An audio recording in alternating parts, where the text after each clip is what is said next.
Welcome back to year number 11, week number 4 of the Cascade Valley Coyotes. This week we got a pretty big matchup. We are playing number 3, Notre Dame, and Lee Corso is picking us for a little bit of an upset. But I don't think it's an upset on my side. I'm just saying. Now this week is a very big week for us. Taylor Reed and Carnell Killens are both joining campus to see if they want to maybe potentially come here. Taylor Reed is absolutely incredible. He is not fast at all, but 97 throw power, 91 throw accuracy. As a freshman, will be monstrous. And Carnell Killens will be a great wide receiver to go ahead and pair with him. 83 overall, 93 speed, 91 acceleration. He's got 79 catching, 92 route running. This dude could be very, very nice playing for Cascade Valley. And as we keep our Heisman watch going on, yes, Warren Fullwood is still at the top. Why? Because he's the best. But don't sleep on Mr. Applefield and Mr. White because they're moving their way on up, but not coming to the top. We're George Jefferson here. 3 people got that joke. From a top 25 standpoint, Alabama is still king right now. 41 of the 61 potential votes. Penn State, Notre Dame, Florida, Clemson. We are here at number 9. Again, we're working our way. We're trying to get back in that top 5 situation. As long as we're top 4 and in the college football playoffs at the end of the season, I feel fine. But our schedule is lay tough, as the French say. The big challenge we got to do for this game is 250 passing yards to help our QB and 250 passing yards to help our wide receiver. Literally throw for 250 passing yards and win this game, and we're in a really good spot. Both these guys could potentially come to Cascade Valley. It is time to get things going, and you know we're going to have a little bit of a loss in that play. I forgot what I was doing. Fullwood dropping back here. Blitz, and God bless America. Thank God it's raining because that would have been bad. A lot of pressure on the last drive. Huge pressure here. We immediately get blitz, and Notre Dame is for real. Our offensive line apparently is not. Ooh, they got a heavy set over there in the left-hand side. 4 wide receivers over on that side. It's like a wide receiver screen, and he goes down. Odiyari comes in this time. Shutdown after shutdown, back-to-back sacks. And they're kicking a field goal here. It is honestly rare to see a team have 4th and goal from almost the 25-yard line, but somehow our team was putting pressure after pressure, and they barely make that field goal. That's good insight. Their kicker is not very good. All right, offense in that first drive was abysmal. We had nothing going for us. And here, Tyrell Brown is going to be a little shifty and picks up 15. Sees his tight end, hits him. Fertney's going to get a big grab for 14. Fullwood's first completion of the game is here with 3 minutes left in the first quarter, but it is what it is. We'll take whatever we can to win this game. And look at Tyrell Brown, another big carry for 12. 27 yards off 2 carries. Little read option set up. Fullwood cuts up the middle. Solid gain, not too much, but he gets 4. Jalen Clark again rocking the prestigious number 8 for Cascade Valley. Slides over a little bit. Fullwood gets it out to him. He's got a little bit of room here. Couple of guys he's got to get by. He gets by a couple. He gets drugged down, but he gets 15 big yards. Big gain after big gain. Cascade Valley keeps the chains moving. Fullwood sees something here. A little press coverage, and Antonio Vaughn goes to him immediately. Antonio Vaughn in the end zone. 16 yards later, Cascade Valley back on top. Third down is about 50% so far. 1 for 2 on the day. Little under center action.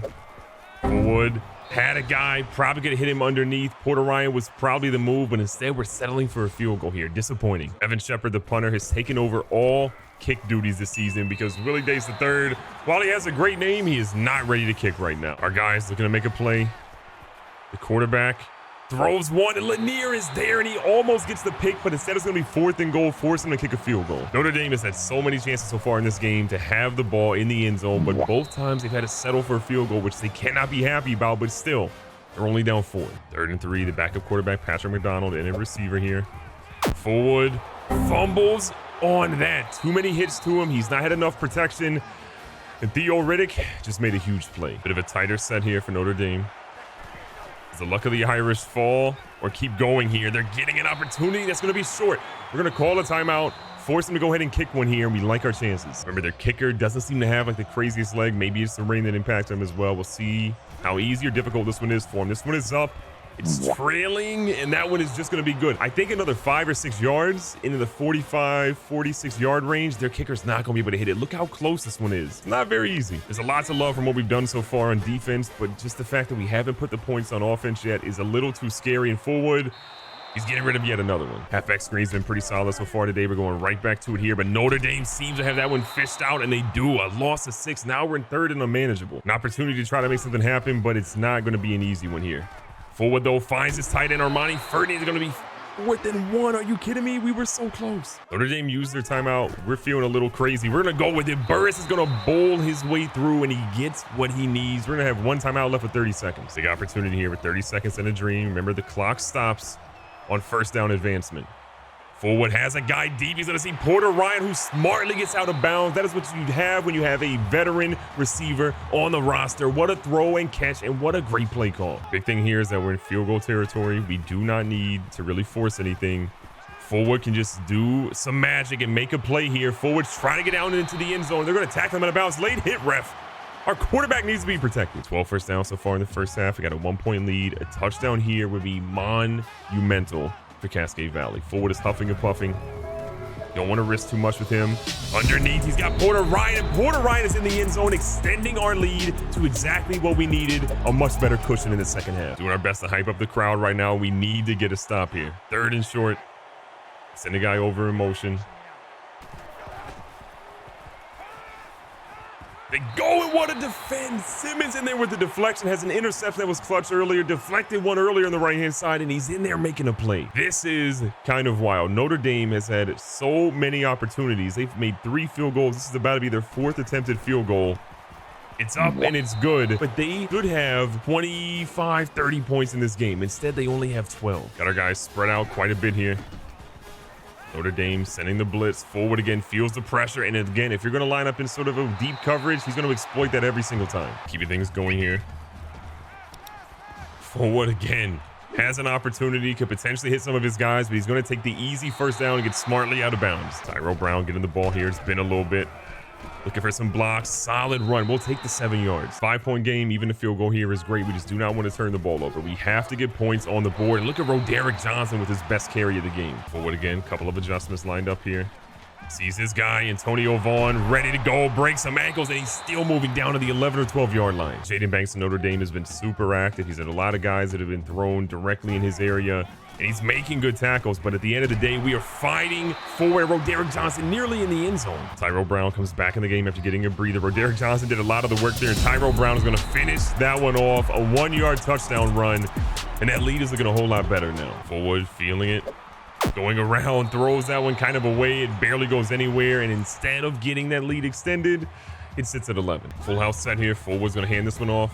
Tyrell Owens can't really find too many places to go, but he does find 2 yards. McBride, the freshman tight end, is in the game. We're looking for him here. Forward sets his feet, throws a dot, and McBride is going to haul in a 13-yard. You love to see Joe McBride involved in the game plan. Armani Fernie has been an unbelievable tight end for us, one of Forward's favorite targets, but at some point after this season, it's Joe McBride's team, and he's going to have to be the dominant force carrying our next quarterback, because Forward's probably gone. 3rd quarter winding down, probably the last play. Burris is going to slide over a little bit to try to get a little bit better run protection. Tyrell Brown making some moves. You love to see the 9-yard run. As little as our offense has kind of struggled today in terms of putting up the points you're really used to seeing from them, you have to give props to our defense because they have been legendary. Holding Notre Dame, the number 3 team in the nation, to this few points is incredible. Coach Mervin McMervin and staff know that that's probably not going to be the case for much longer, especially how their defense is stepping up here. We need to be conservative, but still get the points that we need. Forward kind of surveying the landscape here. Throws one that is dicey, and Donnie Griffin just dropped what could have been a pick 6, which would have changed the tide of this game. 1 for 5 on 3rd downs. It's not going to get the job done. I'm surprised we even have the lead the way the things are. Shout out to our defense again. Little halfback screen lined up. Forward is going to get this ball to Tyrell Brown, and Tyrell Brown in 96 feet apparently needed 97 to get into the end zone there because he's just shy. Forward again, 8 yards shy at the moment of the 250 he needs to really impress the next quarterback coming in and one of the next receivers coming in. But Roderick Johnson, shout out to the young fella getting in the end zone and extending this lead, giving us almost 30 points now. Notre Dame is obviously in 4-down territory. They're lining up, and they're obviously going for something big here. Can we get enough pressure to the quarterback to make him panic? We got guys all over the place. Kendall Johnson, who has dropped so many interceptions over the course of his career, is going to haul in the big one that's going to give us the ball back and potentially win us the game. Warren Forward knows we just got to make smart plays here. Do not turn the ball over, and we will be just fine. And Forward, the read option hasn't worked the way we've wanted it to. Notre Dame is all over it. Seeing Forward held to under 50 rush yards in a game just feels like something that doesn't make any sense. But it is what it is. His passing game has been great. He's over 250 on the afternoon now. Giving Brown an opportunity for a carry. Great blocking that, again, isn't getting us too much. The rain has really slowed down the speed of Tyrell Brown. In an attempt to keep the clock moving, Roderick Johnson up the middle, and he is fighting for his bread. 8 big yards in that run. Right back to Brown, trying to get him some blocking on the edge here. He's looking solid, but again, there's just nowhere for this man to run or hide. 2nd down, 11 yards to go. That ball is... we have no words as to where that was thrown. Forward again, last second adjustment here. Throws one, and he's got Armani Fernie, who is streaking down the field. The big fella doesn't have that much gas, but he's down inside the 20. What a way to seal that one. I don't quite know how you lose a dude that big on offense, but it is what it is. We will take that as we continue to chew this clock down and try to get one last touchdown to put Notre Dame completely away. That early game slip against Boise State at their stadium feels like a thing of the past now, because the way Cascade Valley is cooking, this feels like the team that won the national title last year. Johnson ready to try to get in the end zone for the second time today, and he does. For Derek Johnson being a touchdown vulture, we will take it because we are going to blow Notre Dame out of the water. Notre Dame decides to not use it. It's going to be an upset, and some people might view this as an upset. For us in Cascade Valley, we don't. We expected to win. 299 yards in the air, 44 on the ground, and 2 total touchdowns. Warren Fullwood, despite not having the crazy game that he usually has of 400 yards plus total offense, he was good enough in my book. We'll be seeing him. Be safe, be smart, tell somebody you love them. Catch you guys on the next one.